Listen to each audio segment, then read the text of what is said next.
know anyone who drives a Subaru, my money is on those people loving their car and being very loyal to the brand. Today, we're going to talk all about Subarus, the good and the bad, on Women Buying Cars. You're listening to Women Buying Cars, and I'm your host, Meredith Reynolds. I'm a former teacher turned used car dealer, and I'm here to teach and empower you to walk into a car dealership with confidence and walk out with the car that's right for you. Thanks for tuning in to Women Buying Cars. I'm Meredith Reynolds. My husband and I own Reynolds Automotive, which is a used car dealership in the Kansas City suburb of Merriam. I would love to help you find your next vehicle. Today, we're going to talk about one of our best sellers, which is just the overall Subaru brand. Before we get started, I want to remind you that I sell used vehicles. Most of them are at least 5 years old. So that's where my knowledge comes from. If something has recently changed with Subaru, if the models the last couple of years are quite different, I'm not aware of that because those models haven't made it onto the car lot yet. So anything I'm saying is really relevant to cars that are at least 5 years old. As I said in the beginning, Subaru commands so much loyalty from their customers. We have people who drive a Subaru till they can't drive it anymore and then come in and want another Subaru, maybe even the exact same kind. When we ask people if they like their Subaru, overwhelmingly, people tell us, oh yes, I love my Subaru. But it's not all good. So what is it about the Subaru that really lures people in? Well, first of all, we're going to talk about something that has nothing to do with drivability, and that is their marketing. They have outstanding marketing. They have chosen a lane and stayed in it. When you think of an average Subaru driver, is that person more likely to live in Denver or New York City? Is that person more likely to wear a three-piece suit or Birkenstocks? Is that person more likely to own a dog or not really be an animal person? Okay. If you've paid attention at all to Subarus and commercials, you know the answers to that question. I could not do that with a Honda or a Toyota or a Nissan. Okay. They have chosen a lane of outdoorsy, which makes sense because Subaru can do some light off-roading, but many people I know who drive them never take them off-road. They make an appeal to someone who is what my generation would call kind of granola, right? Someone who's interested in a more natural lifestyle. Maybe what we would call a modern version of a hippie lifestyle. That's very conducive to driving a Subaru, okay? And if you are a dog lover like me, then you have certainly noticed the commercials they have with their golden retrievers driving the cars. I mean, that I'm going to pay attention to that commercial every single time. And so it also very much appeals to dog lovers. They give a certain amount of money to animal charities as a corporation. So animal lovers, outdoorsy people, people who are maybe a modern day hippie-ish, or people who just want to have that self-image. I had a customer come in a couple years ago. She was debating on a few different types of cars, but she really liked one of our Subarus, and she said, I like the idea of being a Subaru owner. And that sums it up right there. What does it mean to be a Mazda owner? I don't know. What does it mean to be a Subaru owner?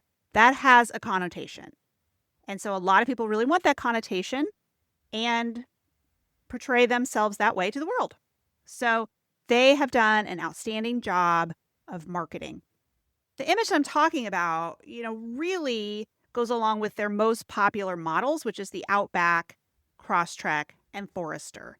But they have other models that just don't get as much attention. The Legacy is just a sedan, a four-door sedan. They stopped making it last year, but it's just an all-wheel drive four-door sedan. It doesn't necessarily fit that granola image.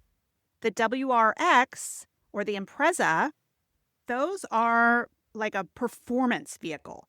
Okay, they're often a 6-speed manual. When we get them used, the previous owner has put on an aftermarket exhaust so that it's really loud, and it's much more of a sports vehicle. And so that doesn't go at all along with that image that Subaru has created around the Crosstrek, Outback, and Forester. Okay, so beyond just image, what makes the Subaru great?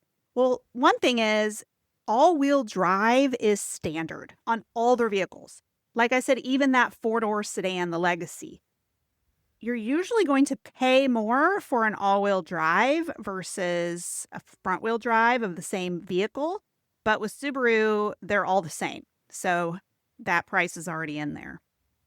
That makes it great for some of that light off-roading, but also just for dealing with snow and rain. Something that is a big part of Subaru's image that is not just marketing is safety. I, at one point, thought, how much safer can this car be than any other? And it's close, okay? Because all modern cars are quite safe. But Subaru truly does go above and beyond with their safety. They design the vehicle with safety in mind.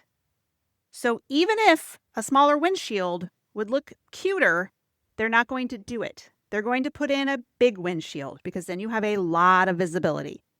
The side windows are large. They make the panels that go between the windows skinnier. They're called pillars. They make them skinnier so that there's more visibility.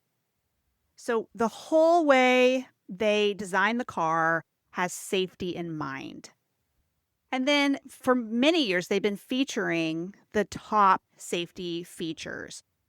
Blind spot monitor, lane departure warning, crash detection warning. A lot of these things have become standard with other companies, but Subaru has been doing it longer. Other people are just now catching up. So a lot of people will want to put their teenager in a Subaru, and I don't think that's a terrible idea. They get pretty good gas mileage. Subarus have a good reputation for being reliable and having a long life. It is nothing for a Subaru to get well over 200,000 miles, 250,000 miles. And they are known for being reliable. As far as price goes, if you are looking at a comparable Honda or a Toyota, the Subaru is going to cost you less in the used car market. It's going to be more expensive than a Kia or a Hyundai. One thing I like about Subarus is that they have been slow to get on the touchscreen bandwagon. I have read that, I believe it was in 25, they went to a large touchscreen across the board, and that's where your climate control is, and that is a big complaint of mine. But looking at the ones on my lot that are at least 5 years old, you can just reach over and turn a dial to get AC and heat, and also a dial for the volume on your radio. Other companies went to everything being touchscreen a lot sooner than Subaru did. And to me, that's a plus. Subarus are roomy, especially if we're looking at an Outback. It's not a large car. It's a mid-size wagon. You might call it a crossover. Some people call it an SUV. It's mid-size. Has two rows, but it has a lot of cargo space. And if you need more, the second row lays down flat. You're going to have a ton of space. But even the Crosstrek and the Forester have a good amount of cargo space for the size of the vehicle. You're looking at a WRX, that performance sedan. It's not going to have as much storage room, but that's not why people buy it. Those three main models also have a good amount of headroom and legroom. Okay, so sounds like a great car, right? Lasts a long time, is generally reliable. It's going to be all-wheel drive. It gets pretty good gas mileage. It's not as expensive as Honda or Toyota, and certainly not as other European cars. So what's the downside of Subaru? Well, there are some things. First off, one of our biggest complaints is road noise. These are not quiet cabins that you're traveling through. They know this, and they have tried over the years to improve it. But road noise is definitely a problem.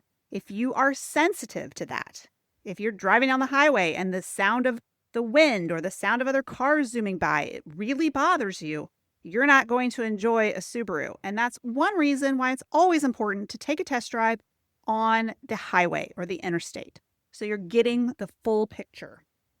Some of us, not to name any names, but some of us are a little oblivious to certain things like that. We're not super detail oriented.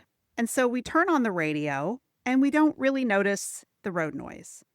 People like us won't have a problem with the Subaru. Subarus have what you call a classic style. When you see an Outback, Crosstrek, or Forester, you know that's a Subaru. It's a classic style. Maybe you could call it a little lackluster. The interiors are not luxurious. And maybe that's fine. If you are, like I said, kind of granola, you probably don't care about luxury features, or at least not as much as some other people. And they don't have them. Okay, the seats are adequate. They're not cushy and really comfortable. The console and the interface, it's all pretty basic. So there is little surprise and delight. That was a phrase I used last week on the Honda that I had read. Someone said it was light on surprise and delight. Kind of the same here with Subaru. But again, that isn't necessarily what their customers are looking for. They get good gas mileage, generally going to be 4 cylinders, which means you're going 0 to 60 in about 10 seconds, okay? You're not going to speed past someone when you're trying to pass them on the interstate. You got to be careful pulling out in front of people, unless you're driving that WRX, the performance sedan. I mean, that's just like almost a completely different conversation. The one we have on our lot right now is a 6-speed manual. I don't know what it goes to 0 to 60 in, but significantly faster. But the 3 main models are a little on the sluggish side. Some of the models have a CVT, that is a continuously variable transmission. And there are people who come out and will absolutely not consider a car that has a CVT. They can have issues. Doesn't mean they will. But CVT transmissions can have some transmission issues. So some people who have done a lot of reading will not want to drive any car that has a CVT. One known issue with Subarus is that they can be hard on head gaskets, and that's expensive.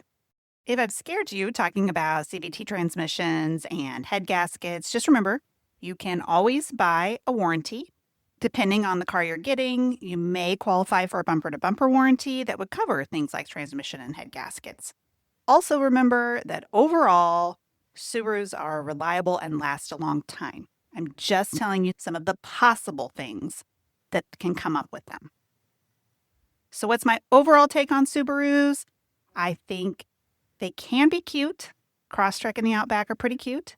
I think they last a long time and they seem to make customers happy.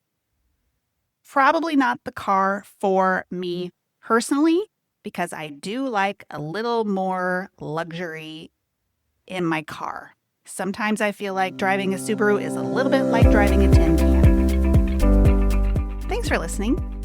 I hope you enjoyed it, and I hope you learned a few things about Subaru. I'd love to hear your take. So send me a text or an email if you can. You can find that in the show notes.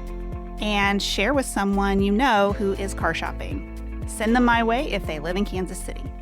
Thank you so much for listening, and happy driving.